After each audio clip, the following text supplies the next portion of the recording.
Oi, pessoal. Como muita gente pediu que a gente fizesse uma gravação dos vídeos, de gravação de vídeos, então a gente vai disponibilizar essa aula, que é uma simulação da aula que será dada hoje às 14 horas, tá bom? É claro que quando a gente faz na prática, junto com todo mundo, a gente consegue tirar mais dúvidas, mas eu acredito que vai ajudar também quem não pôde assistir.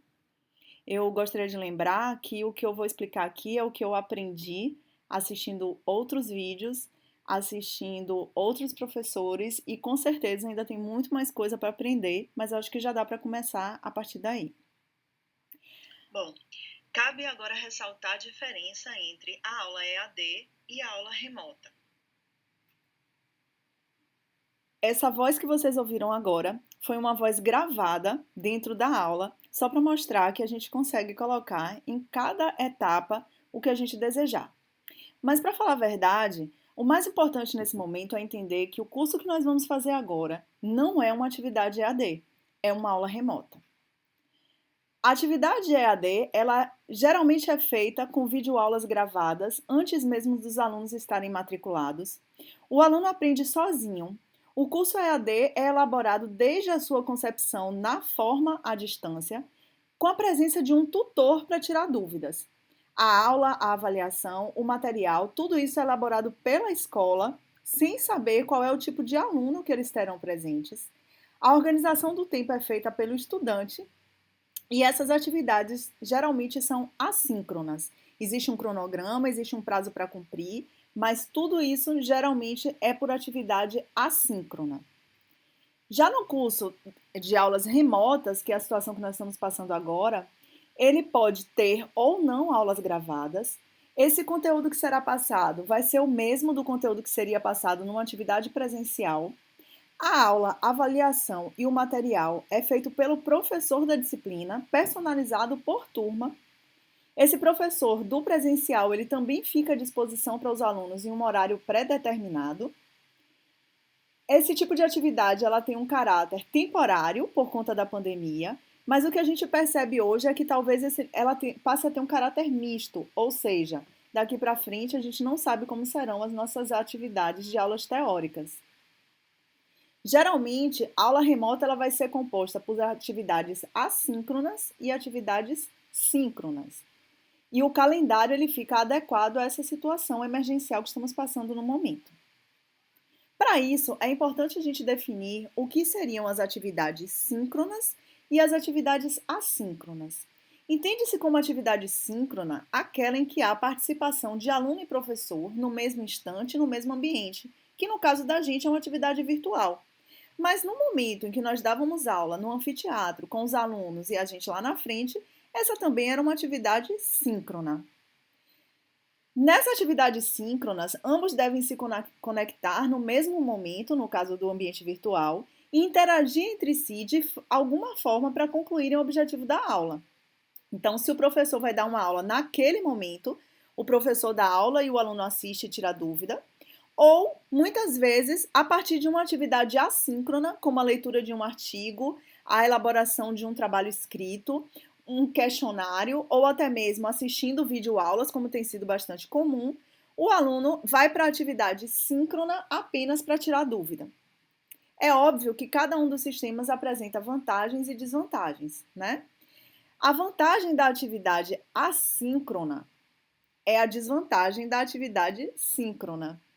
Na atividade síncrona, existe a interação entre os alunos e professor e os alunos entre si. Existe a discussão.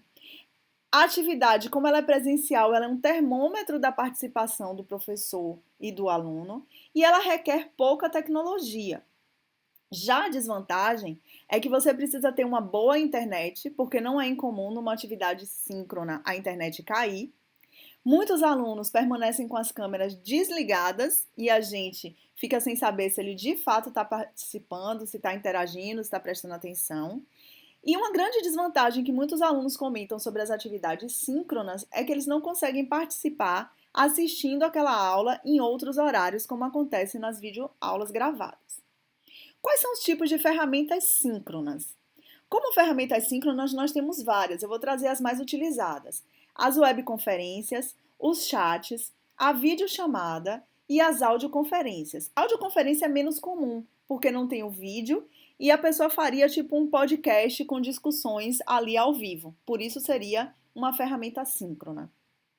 Outra ferramenta assíncrona que tem sido bastante utilizada são jogos do tipo Kahoot, né, que interagem com o aluno e já dão uma resposta imediata do quanto eles estão participando, interagindo e compreendendo sobre o assunto que está sendo ministrado. Além disso, você pode utilizar das ferramentas de avaliação de forma síncrona para que esses alunos sejam avaliados quanto conteúdo teórico.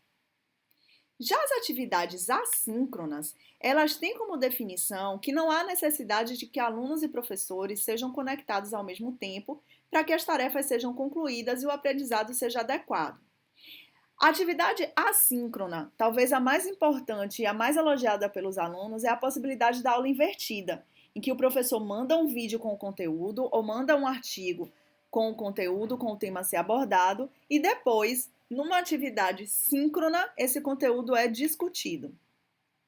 Os alunos, eles passam a ter maior autonomia com as atividades assíncronas. Entretanto, ele precisa ter um maior comprometimento, maior controle do seu horário diário para permitir que ele dispense algum tempo para essas atividades assíncronas. E como eu disse para vocês, entre as atividades assíncronas, as aulas gravadas, elas acabam gerando menos estresse com a internet para aluno e professor e possibilita que esse aluno possa assistir essa aula várias vezes, pare para anotar, pare para tirar dúvidas, acrescentar conteúdo. Então, ela tem sido bastante elogiada pelos alunos. E justamente por isso, o objetivo desse nosso trabalho aqui é falar sobre as aulas gravadas. As ferramentas assíncronas podem ser blogs, podem ser fóruns ou listas de discussão, pode ser o próprio e-mail que a gente já usa e, como eu já falei, as videoaulas gravadas, tarefas, lições e livros. Algumas instituições têm feito a assinatura de livros para permitir que esses alunos, na atividade assíncrona, também consigam fazer a leitura como se estivesse na biblioteca virtual. Bom, então o foco dessa nossa atividade de hoje vai ser a gravação de vídeos e eu vou passar o que eu aprendi ao longo aí dessa quarentena, né? Eu já fazia alguns vídeos, mas nessa quarentena isso realmente se intensificou e eu vou conversar um pouquinho com vocês sobre o que eu aprendi e a gente poder discutir e fazer algumas atividades práticas. A primeira pergunta, e bastante importante, é saber se você pretende ou não aparecer no vídeo da sua aula, porque isso faz toda a diferença. Você pode fazer uma aula como essa, em que você aparece no vídeo, aqui no cantinho, você pode observar a presença do professor no canto, né? Essa é uma apresentação do meu canal do YouTube. Você pode utilizar também a apresentação, como a professora Marcele vai mostrar para vocês mais adiante, que é a utilização de uma TV para que ela apareça como se realmente estivesse dando a aula na maneira presencial. Aqui o professor Guilherme também, no canal dele de PPR, ele apresenta ao lado de uma TV, mas ele também já utilizou um outro recurso que requer um pouquinho mais de tecnologia, em que ele faz a filmagem primeiro dos slides e depois ele faz a edição com a voz e o vídeo, né? Então ele tem que editar.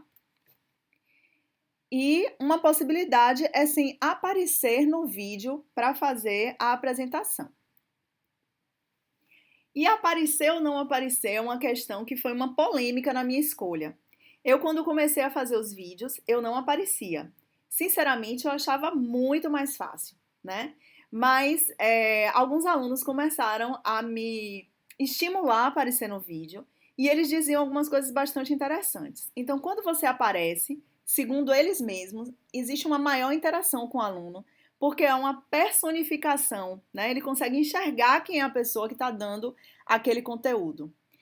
Mas existe necessidade de mais recursos de filmagem, Marcele vai falar um pouquinho mais para frente sobre iluminação, né?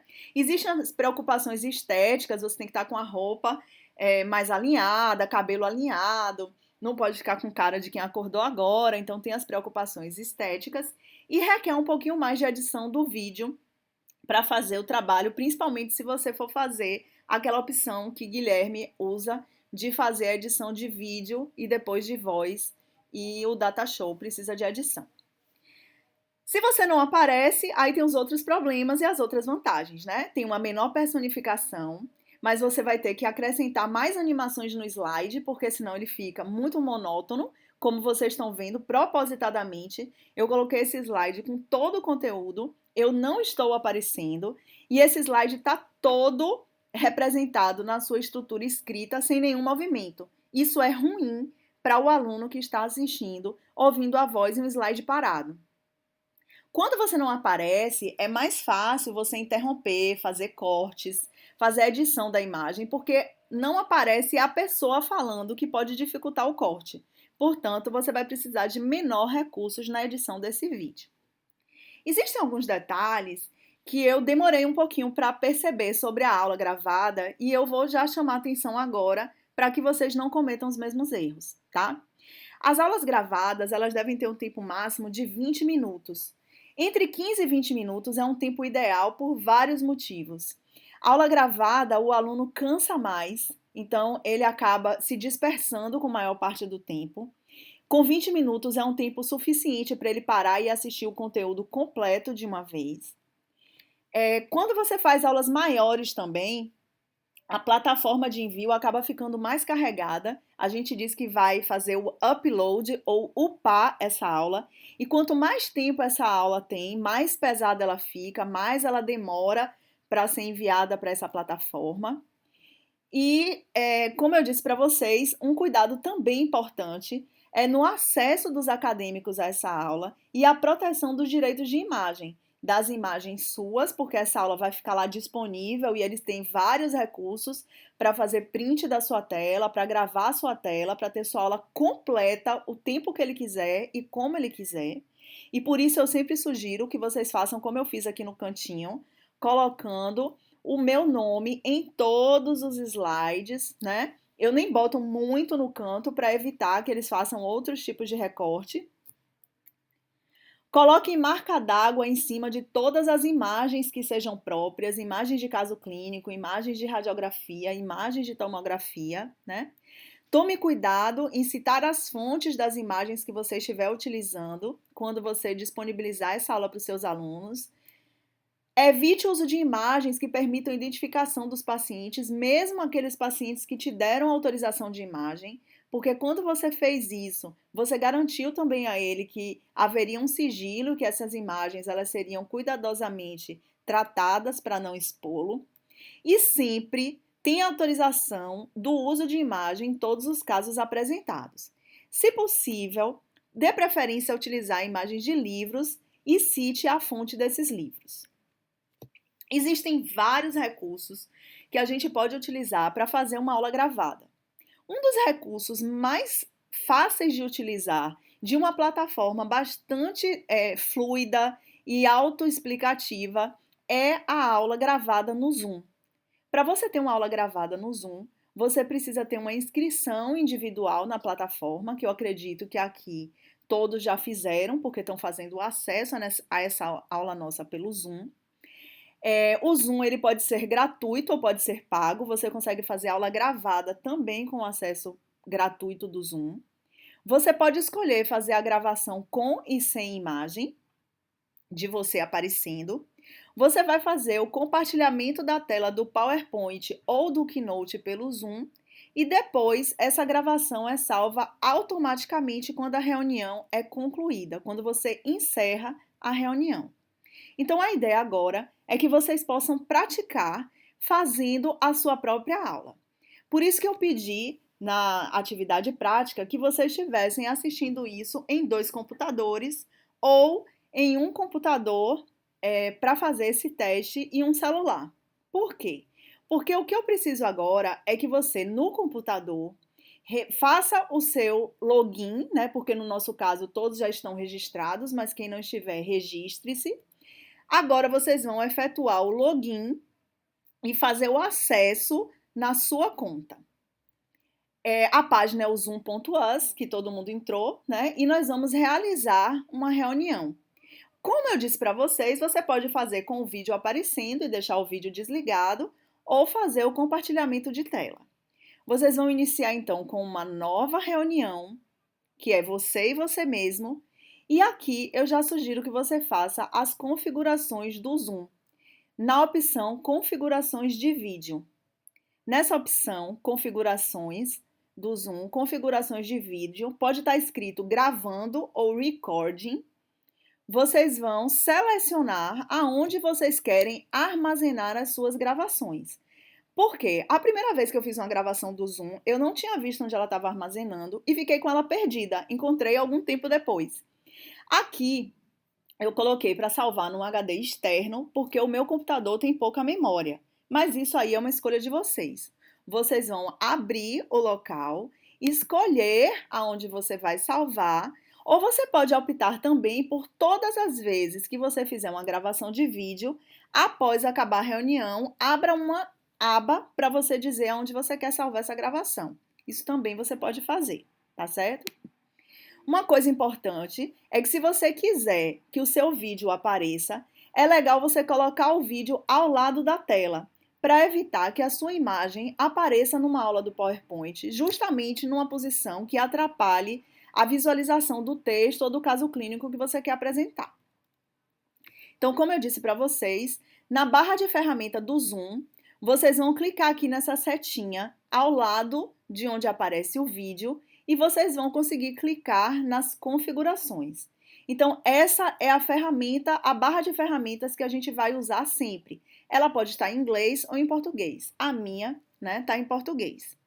Algumas outras dicas antes de você fazer a gravação para facilitar a edição são: pare um pouco na mesma posição antes de começar a falar e faça a mesma coisa quando você terminar, porque assim você consegue fazer melhor a edição do vídeo sem precisar de muitos recursos.